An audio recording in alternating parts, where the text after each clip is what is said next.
Bookaholics, and welcome back to another video. Today I am bringing you a list of companion novel series.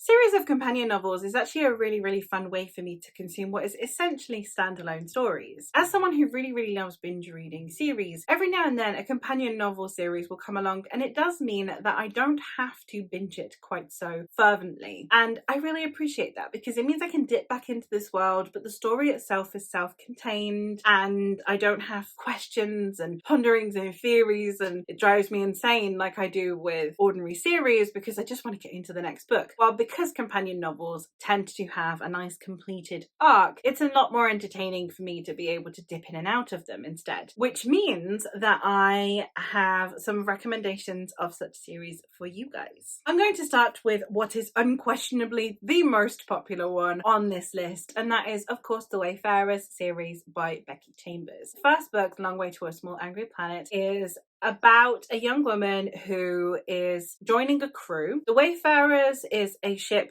that basically goes from area to area and opens wormholes in space so that people can fast travel through them. And therefore their voyages tend to be quite long comparatively, because obviously they're the ones doing the long voyage so that they can make everyone else's journeying shorter. And we're following this young woman who is wanting to escape her past and is therefore wanting to join this crew and just kind of travel away from her problems. We are following, as I said, this from the perspective mostly of Rosemary, but we are getting it very much from the perspective of everyone on the ship, and we get to know everyone on this ship. We also see the way that these characters will interact with people when they get to ports, people from their countries, phone calls they will have, etc. And as the series goes on, this is a 4-book series, each book follows a character that we have seen, not characters necessarily directly from the ship, but instead characters that we have seen these other characters interact with. And therefore each of these books can be read as a standalone. Obviously if you read it as a series, or at least in order of publication, you're going to know these characters from before. You will have seen a little glimmer of what happened before this book. So reading them in publication order is still definitely preferable, because you will have a better understanding of the characters, their relationships, or where they are, or you will have been already introduced to them. That's why this series is a series of companion novels, not only because they're set in the same world and have overlapping characters, but also because there is a chronology to it that actually does make sense. So you do still need to consider it in a series in that sense, that you do need to read them in a specific order. However, that being said, the actual narrative themselves and even the characters that we are following differ from book to book, making it a really fun time, a really cozy time, but not one that you need to binge if you're not much of a binge reader. Another one that is somewhat similar in that vein is that we have the Louisa Morgan Witchy series. The first book is A Secret History of Witches, in which we are following various generations of witches from this one family, their different personalities, the different ways that they interact with their witchcraft, which I found very entertaining. So this first book, we are following these witches, as I said, across multiple generations. So it starts out with the grandmother and ends on the granddaughter, and then after that we are then following into the next book, where we are following two women, woman and her aunt, who find a baby and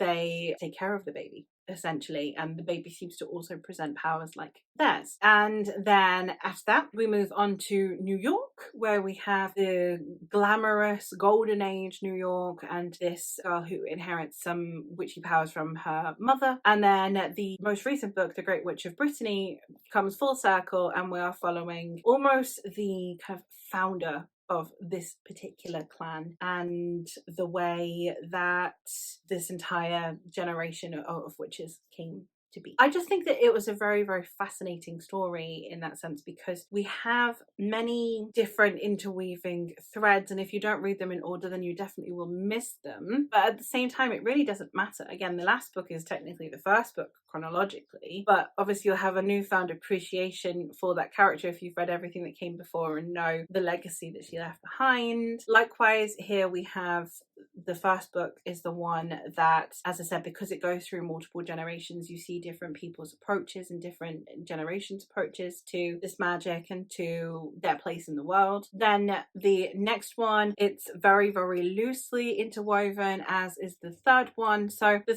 threads are very, very minimal. So the stories themselves are perfectly self-contained. It just adds that little tiny extra sprinkle of spice to it if you already know some of the information, or if you can see the tiny little tethers that keeps this series together. These are not actually pitched as a series on Goodreads. They're not listed as a series at all, but they are, in the sense that they do have these overlapping threads that are very tiny but are there. One that is only a duology of companion novels, which again very much could be read as just standalones, but they have overlapping characters, is the Innis Leah series by Tessa Gratton. This is listed as a series on Goodreads, and in the first book, The Queens of Innis Leah, this is of course a King Lear retelling, and we are following the daughters of King Lear. We are following his 3 daughters. We have a Gaella, who is the eldest daughter. She has no magic, but she doesn't need it. She has amassed power for herself in her battle prowess, in her strength, in her might.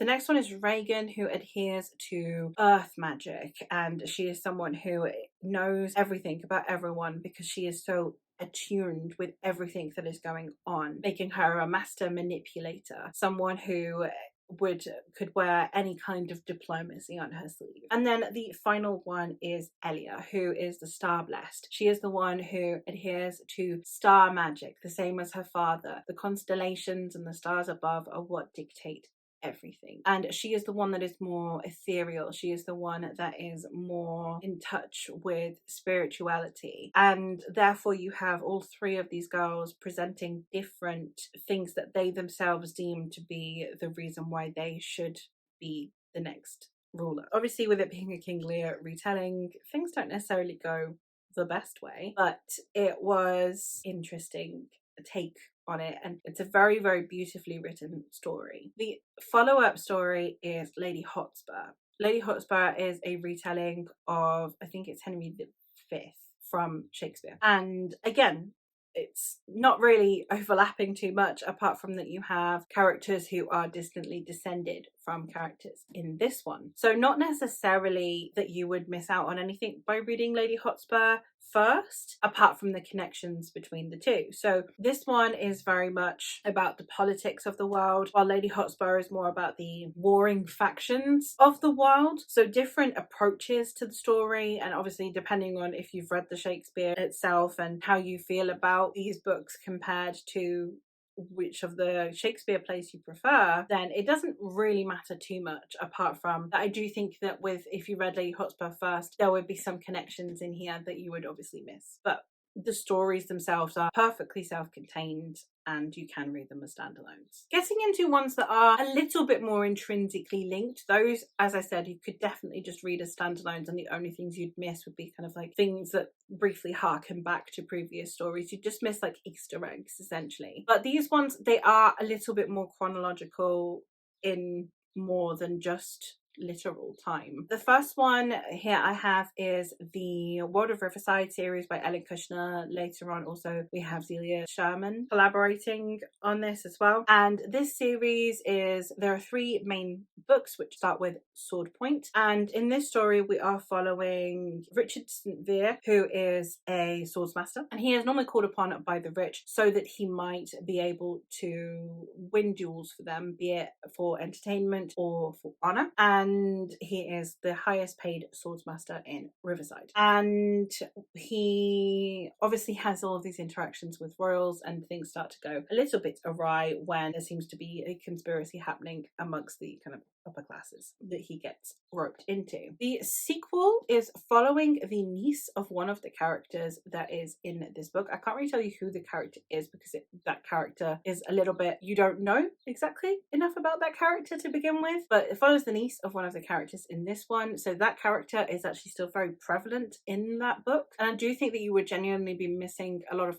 context for who on earth is who with some of the characters and how they relate to each other if you don't read Sword Point. So the story, the plot itself for each of the books is very much standalones, but the context clues still mean that you do kind of need to read these in order. You do need to have read this one, I think, to fully understand the connections between anyone in the sequels. Less of a companion novel series in the sense that you can just read them as standalones, and more that they are 3 self-contained stories that aren't following the same protagonists, don't follow directly on from one another. They are wrapped up stories. It's just that because of the way the chronology works, the author doesn't bother to reinstate who is who. You need to kind of know it from previous installments. And another one that, again, I think that this one is less of a companion novel series, but due to the nature of it, it still feels like each book has a separate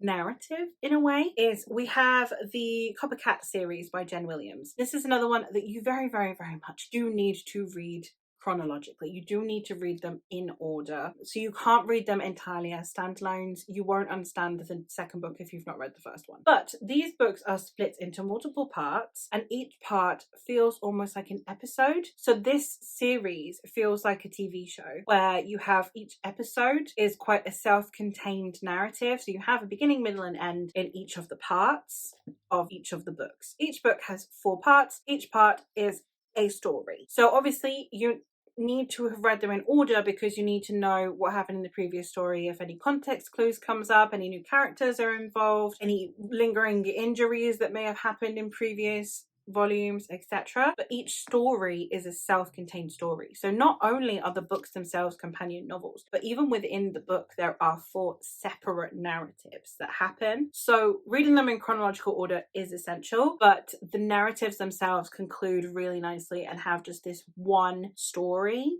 that doesn't necessarily jump onto the next one. It's kind of like if you watch like D&D style, if you watch Vox Machina, where you have, you know, this adventure happens and then the next episode you're with the same characters, and so if one was like severely injured, they're probably healing by now, but we're on to the next episode. Or if a character drops out because they've got to go somewhere, or because they've got to split up for a bit, so this character's not going to be in this episode, it kind of has that same vibe. So it's very episodic in nature. And as I said multiple times, it has each episode feeling very self-contained, but there are just overlapping bits that make it important to read in chronological order. But there you have it. Those are 5 companion novel series that I'm recommending to you. Let me know if you'll pick up any of these, and let me know what are some of your favourite series of companion novels. I had such a long list, but I tried to narrow it down not only to ones that I myself really like, but also ones that have a slightly different approach to how they're a companion novel series as well. So yeah, that is all for me for today. So thank you ever so much for watching,